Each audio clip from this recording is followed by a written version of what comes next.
Untuk melihat langsung kondisi para korban kebakaran di Manggarai, Jakarta Selatan, saya langsung sapa Diego Basro yang saat ini berada di lokasi. Selamat sore, Diego. Di manakah para korban saat ini mengungsi?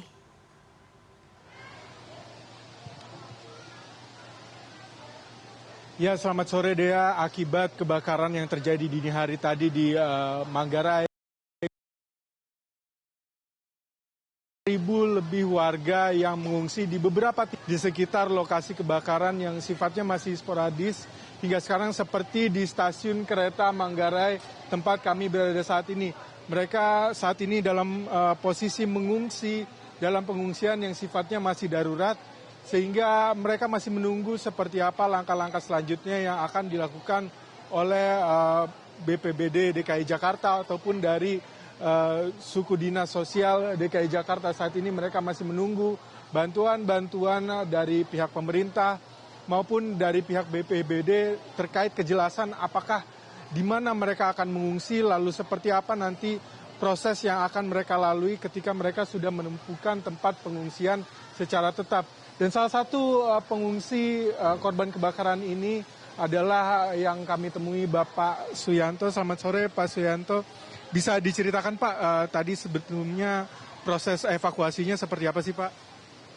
Maksudnya evakuasi apa tuh? Pengungsian apa ya? Pas proses mengungsi dari rumah ke sini. Oh, saya sempat kaget pada saat itu terjadi kebakaran itu, ya kan? Begitu saya jam 2 itu bangun, saya kira biasa tuh tawuran atau biasa itu apa namanya, anak-anak narkoba pada itu kan, ya memang tempatnya sih maaf ya, bukan ini gitu kan. Nah di situ tempat itu saya tenang masih ini, saya pikir begitu teriak kebakaran baru saya bangun keluar. Saya ambil surat-surat itu, saya langsung keluar sama keluarga semua, cucu semua, saya bawa. Itu surat-surat penting, saya balik lagi, udah sampai ke bengkel sana, ya kan. Begitu saya mau balik lagi, saya ditarik sama anak saya, sama mantu saya. Udah Pak, jangan masuk lagi, itu api udah di dekat, udah di belakang rumah, katanya. Udah, saya nggak jadi, ya kan. Ya terus akhirnya ada inisiatif lagi, di sana disuruh, Pak, yang enak di bandara aja, katanya fungsinya situ. Jadi kalau misalnya sampai ke sini, kejadian di sini, kita evakuasi itu kita buru-buru lari kemari. Nah, sejauh ini Pak Suyanto sudah ada bantuan logistika yang diberikan oleh beberapa pihak mungkin? Belum, itu hanya berbentuk makanan aja. Kalau logistik yang lain belum. Nah, kasur baru datang tadi, ya udah ada bantuan tapi berupa kasur, alas tempat tidur. Itu dibaginya saat itu, jadi bukan diperhitung per rumah, jadi per kakak. Jadi walaupun satu rumah itu ada 3 kakak, 4 kakak, itu kan banyak kan di sini kan. Satu rumah ada 2 kakak, 3 kakak gitu kan. Jarang lah yang istilahnya ada satu rumah 1 kakak, itu ada 2, ada 3. Makanya di sini sampai ratusan kakak atau ribuan kakak yang kena musibah ini gitu. Jadinya pokoknya hitung-hitungannya itu kalau buat bagian logistik kayak kasur ini hitungan per kakak. Nah, Pak Suyanto, kira-kira apa harapannya Pak yang didapatkan dari pemerintah mungkin atau dari pihak-pihak lain yang ingin membantu? Pengennya sih istilahnya pemerintah mendengarkan ini, pengen ya cepat-cepatlah dibangun supaya jangan terlalu lama ngungsi gitu di tempat pelataran ini. Ya untuk sementara ya yang kita butuhkan ya seperti kayak tenda-tenda itu. Kayak seperti kawan saya tadi bilang, tenda, biar titik terangnya tahu, bisa didata pun enak gitu kan. Udah gitu, ya satulah harapan kita pengennya saya cepet-cepet seperti kayak yang udah terjadi itu, cepet dikirim logistik apa namanya alat-alat bangunan material itu, jadi biar cepet dibangun gitu, biar jangan terlalu lama-lama lah, kasihan lah. Ya mungkin kalau yang istilahnya mampu sih mungkin ya kita cepet. Kalau kayak seperti kita ini kan, wah situ banyak orang-orang menengah ke bawah, percis orang penduduk padat di situ. Jadinya ya gimana ya, kita berharapnya itulah sama pemerintah, apa dari anggota DPR atau anggota DPRD atau ini ya ngelihatlah di sinilah dengan adanya ini begini, oh ya begini keluhan warganya begini ya kan, biar kita tuh cepat dibantu gitulah. Terutama ya itu masalah material bangunan lah, terutama itu aja yang saya harapkan dari pemerintah. Biar didengar semua anggota-anggota dewan semua biar tahu gitu. Oke. Pak Suyanto, terima kasih banyak sudah berbagi Pak. Saya juga turut berduka. Semoga ada cepat titik terang dari pemerintah ya Pak ya. Ya, demikian tadi perbincangan kami dengan salah seorang pengungsi yang mengungsi di stasiun kereta api Manggarai ini.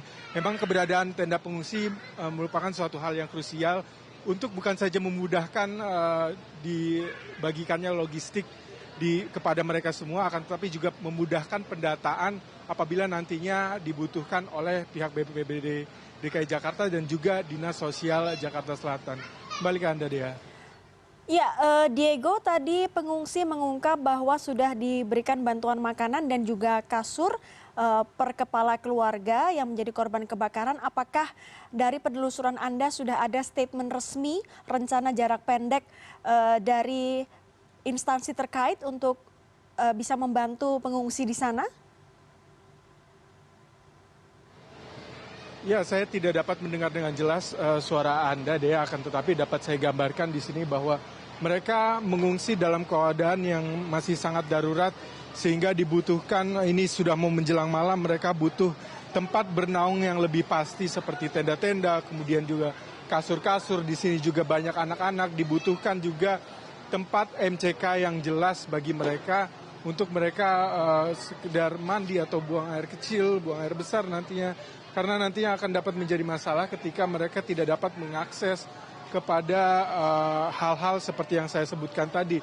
Dan juga karena banyak sekali anak kecil ini, kita juga masih belum tahu apa rencana dari BPBD ataupun dari Dinas Sosial terkait anak-anak yang seharusnya melakukan kegiatan belajar mengajar atau sekolah.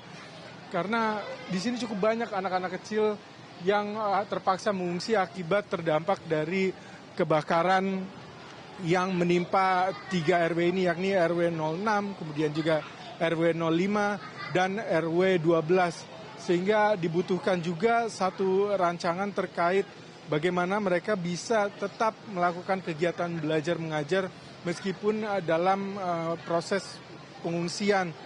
Mungkin juga bisa diberikan semacam trauma healing terhadap anak-anak ini, mengingat mereka dalam usia yang masih sangat kecil dan tentunya menimbulkan trauma tersendiri ketika mereka melihat rumah-rumah mereka terbakar, dilalap oleh kobaran api yang terjadi sekitar pukul 1:30 pagi dini hari tadi, sehingga mereka dapat melupakan kenangan-kenangan buruk tersebut dan dapat melanjutkan hidup mereka berikutnya dengan lebih baik lagi, Dea. Baik, terima kasih laporan langsung Diego Basro dari kawasan Manggarai di Jakarta Selatan.